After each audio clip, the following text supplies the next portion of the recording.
Hey everybody. Hi everyone. Hey, it's August. August. How did August that of happen? 2023. I know. Wow, moving fast. Summer is flying by. We've had a Yeah. beautiful summer here in Montana. Relatively few fires and Yeah. decent temperatures, not locked in any kind of massive heat wave, so we Yeah. feel very fortunate. We do, because we know it's not been the case with a lot of you. Yeah. Yeah, and when I read this morning, and you all have probably been reading too, that we've got water that's reached sauna temperature off the coast of Miami. Yeah. And 101 degrees, did they yeah, say? just Amazing. yeah, and this is a global thing. That water covers this globe, and the air temperature hottest ever. Right, and the water having all that energy, heat energy, is what drives hurricanes. So it'll be interesting to see what the hurricane season does in the next few months. And it also looks like it could have effects on the this kind of conveyor belt that carries warm water up to the north to the Arctic and cold water down. And if that happens, then there are all kinds of things that we don't know as far as food supply for marine organisms. What's going to happen? So it's a kind of a tense time. Well, and the thing I was saying earlier is that we all know that the air temperature has gotten so much warmer, Yeah. and that's really that, and the flooding, the intense water events. Those are things that are really telling us, okay, gang, pay attention. And they have been, and of course the scientists have been. So Gary and I have been thinking about this saying that actually came from a Scottish gentleman who originally said, "Think globally and act locally." Because one of the things that we see happening, of course, and you all are aware of this too, is a lot of climate anxiety. People feeling helpless in the face, significantly helpless in the face of all that's going on. And so what does it mean to think globally and act locally? To think globally in a way that doesn't just short circuit our whole way of thinking and knowing. Yeah. And on a global level, I think you can understand easily with all the media that has been covering climate change that, yeah, it's a matter of an increase of carbon dioxide in the atmosphere, and that's warming the planet, and that gives energy to drive all those things like hurricanes and intense rainstorms that we've never seen before. So we can start thinking globally because this is a global action. The pollution that comes out of, say, the steel mills outside of Chicago is not just affecting Chicago or the Midwest. Of course, it's going into the atmosphere and affecting the entire world. Yeah, and so this is, gone are the days when we can pretend that we're not connected with every other being. I said that pretending happens nonetheless at the levels of policy and governance still in our globe, but in general, it seems like people are becoming more aware of who we are again. And so that's part of what most locally, most locally, where you can act is right here, very most locally, and that's always the case. What can you do right here to be in good relation with who you are and what your body is and how your body is in interaction with everything else that you see. Just to consider that and how your actions move from there. That's a kind of shift on this. What we found when we were writing the full Ecology book, we didn't really want to go into the 10 best things that you can do to address climate change. That's fine. You can find those really great lists everywhere. But the thing that was more compelling to us was, how do we live in ways that reestablish reestablish it never was disrupted, that see again, that revise, re-see, that reclaim this relationship. Yeah, I think in some ways it's interesting that some of the most powerful things you can do as an individual, or even as a community or city, 60% of the world's population live in cities. If we just approached it, what can my city do? It would have tremendous impact. But one of the most profound things that seems to be rising as far as what individual communities and individual people can do is to source your food locally. That's one of the big things you can do, and to minimize waste, which can come from driving, or it can come from things that can't be recycled. But that notion of just local food sourcing has a tremendous impact on the climate. And so that's something that really is pulling me more and more into action as far as the decisions that we make at the grocery store.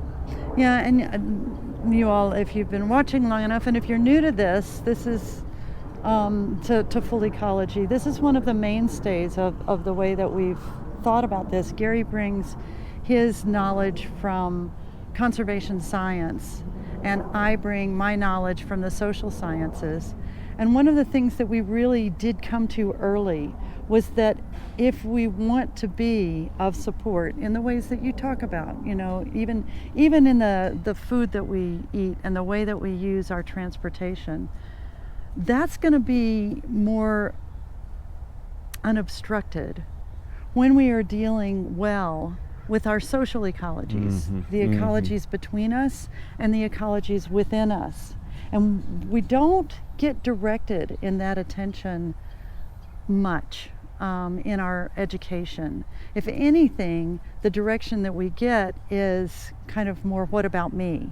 Kind of navel gazing and self-care. There's nothing wrong with self-care, and we like to think of it in terms of how is the self situated in the whole, and how does the self function, not being neurotic about it, but with the benefit of all of this life around it and benefiting the life around it. That's just, when we can recover that as individual beings who have frontal lobes, we'll be back to the kind of right size that humans can be and flourish in this environment. Yeah, I'm thinking of your bringing up the psychological component, the ecology between us and within us. And that's played out too by the decisions we make, back to the notion of buying locally, no matter what it is. There are some reports that suggest about 68% of the money spent locally gets recirculated through the community. So you're actually making a choice that supports your neighbors and your friends when you buy locally. And that's a very comforting thing to act on behalf of community outside the environmental considerations themselves, just to help people have a better life, a more secure life by virtue of spending locally. Well, and biological systems function that way. Yes, they do. They do. Yes, right. I mean, of course, the sun affects all of the systems, but yes, most systems, as you point out, are really quite small, and they take advantage of the opportunities in certain niches, and that becomes an ecosystem, and that drives an ecology. So yes, it's very localized. And there's a lot of exchange going on all the time, and it's hard to know. There's so much intelligence out there that we can't necessarily wrap our heads around, because we've come to expect that if it's intelligence, it looks like the way we have intelligence, self-reflective, frontal lobe kind of thing. I think there's some stuff out there. We're reading The Immense World by Ed Wong. Fascinating. There's so many different kinds of intelligence, and the sophistication of the way that ants see.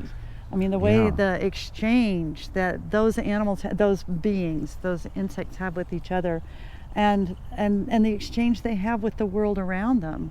It's just so phenomenal, and it's very cooperative.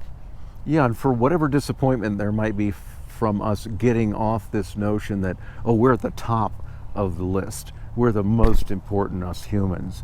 What you gain by letting that go is this notion of being connected to this phenomenal community that has skills and abilities and perceptual skills especially that we, as Mary said, we can't even begin to imagine. That's exciting. That's a source of wonder, and it's a source of kinship. Yes, and it's kinship and companionship. One of the things that has really taken humans down these days We are in communities. Gary said 60% of us live in high concentration urban settings, but we feel so lonely. Mm-hmm. And this has not been news. This has been the case measured by social psychologists since the 70s. So this is not news.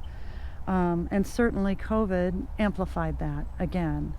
And so there are many people out there who feel like they are totally alone. We are not ever alone. I mean, that doesn't take care of a lonely person's sense of social interaction with other people. Mm-hmm. But that's another way that we have lost our way in understanding who we are and what we are. We think of ourselves as separate from all others, and that thinking is completely illusory. So it's no wonder that we feel so lonely. Yeah, the hidden power of coming together has no end of potential when it comes to environmental issues.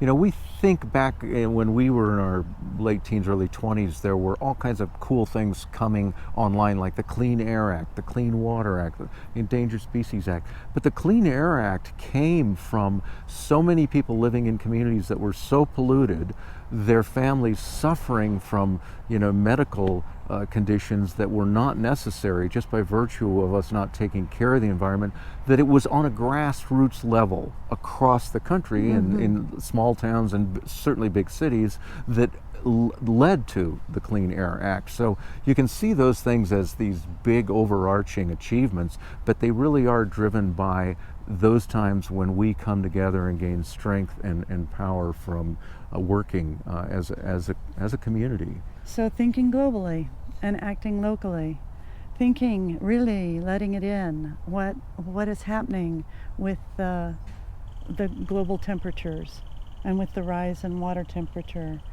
understanding that, but not short-circuiting, understanding that, and then living with the greatest integrity we can, each of us. And each of us then, in some ways, is a circle. And we have overlapping circles. So if each of us is taking care within our circle, then things can look pretty good. Yeah. And gosh, there's so many people, I think, concerned now with the environment who want to do something. The opportunity to reach out and establish a wider community for yourself, whether it's through a community garden or whether it's through some sort of effort to provide a different kind of public transportation. I mean, that's a good way to make friends and to also change the world for the better. Yeah, yeah. So these are our thoughts for this month, August. And unbelievable that the summer is moving so quickly. Do take care. Keep yourself cool, keep yourself as dry and safe as you can.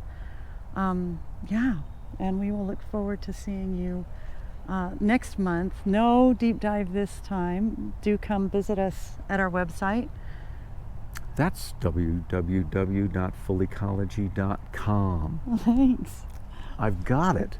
Yeah, you can write us too at connect@fullecology.com. We really like hearing from you.